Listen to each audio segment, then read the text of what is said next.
За всички приятели, които се интересуват от трансплантация на коса, искам да дам малко интервю, малко информация за мястото и човека, който е виновника, нали? За това да премина през една много професионална трансплантация, среда, отношение и просто да ви накара да се почувствате спокойни през целия процес. Значи, след като много проучвах, дори в Америка, за клиники за трансплантация, един мой приятел, който беше използвал услугите на фирмата E&M Health. Фактически това е компания, която свързва директно клиента с доктора.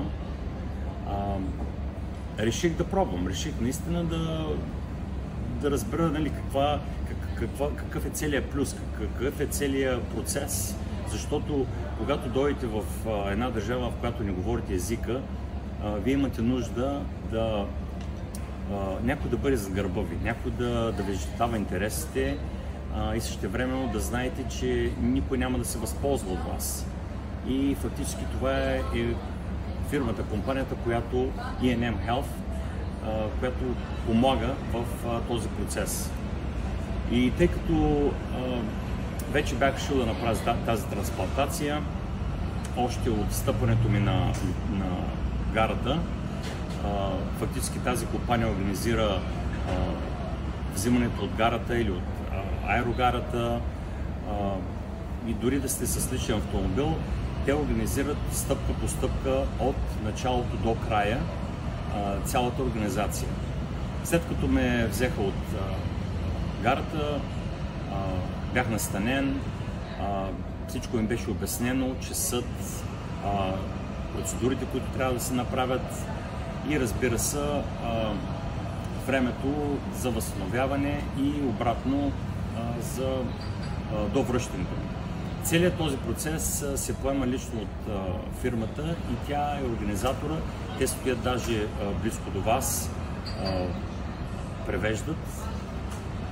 Всякакви въпроси, които имате, те ги превеждат и питат докторите. Аз също време, доколкото разбрах, те не се занимават само с трансплантация на коса, занимават се и с други процедури, свързани с красотата на човека.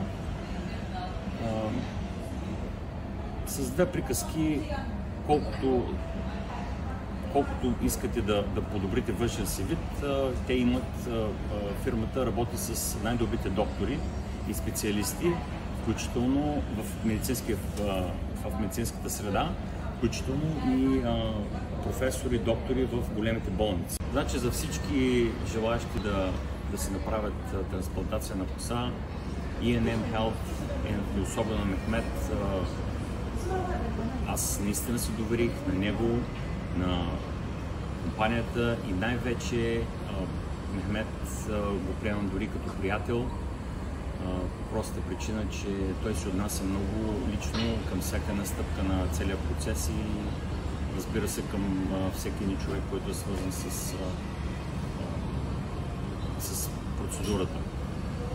Ако някой иска повече информация, чрез Мехмет, може да се свържи с мене и да му обясня какво ми е преживяването на цялата трансплантация.